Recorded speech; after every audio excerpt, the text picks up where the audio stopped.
of the issue of passports once stolen or lost and possibly replaced? Explain to us what's going on here.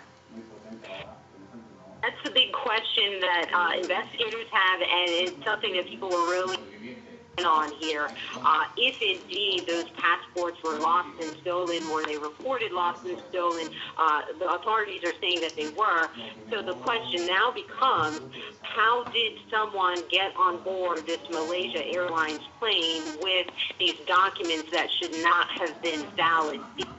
Is a question that investigators really want to get to the bottom of. And so how will they get to the bottom of this at this point? Because as I speak to you, this plane is still categorized as missing, Fred.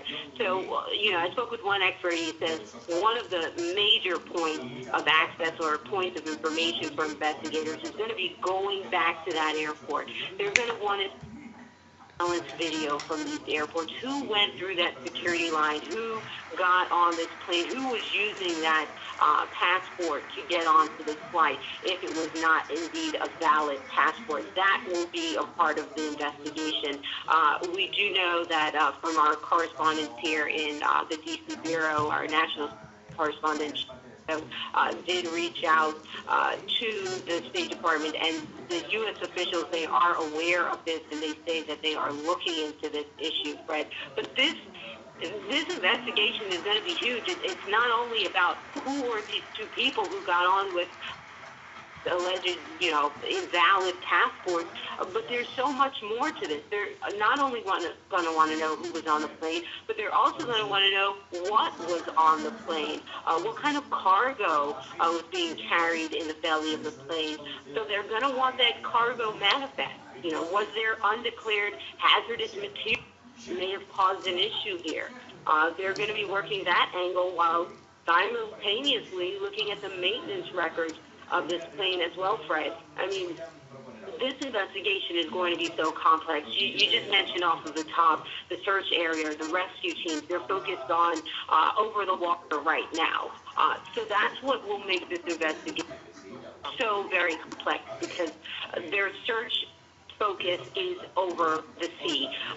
So much more complex than what we saw in Oceana, the most recent 777 disaster that happened in San Francisco. I mean, when you think about the geographic locations here, Oceana was on land. It was in the U.S. It was in a remote area. In a matter of hours, we saw investigators. They were on the scene, and they were already collecting evidence.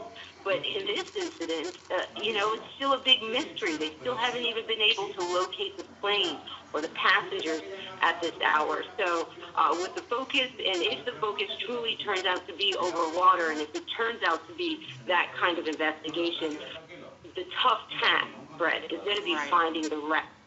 They're going to need sonar equipment just to locate where this wreckage was.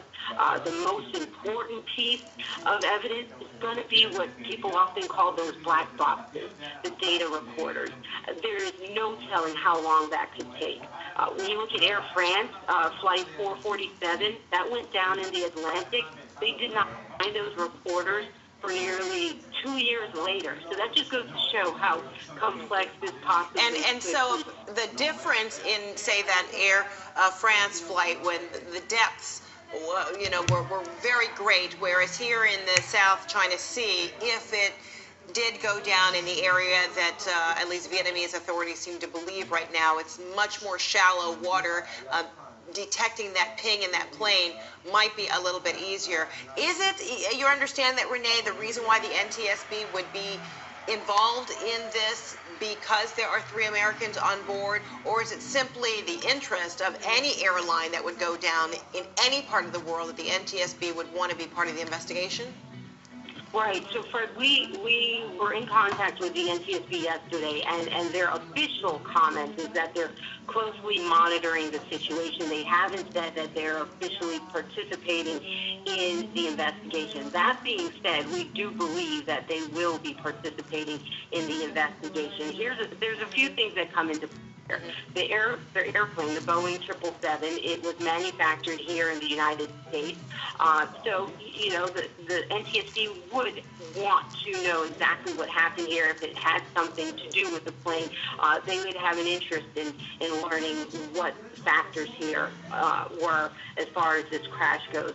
Also, I spoke to several experts who bring up the point of, in this region, they may not necessarily have the same kind of resources that the United States has when it comes to investigating this sort of crash. So usually what would happen is the bigger country with more money and more resources would step in to really take a really prominent role in this investigation. So again, we do expect, although we haven't heard that a team has been sent there as yet, we do expect the CSB will be investigating or in some way be a part of this investigation.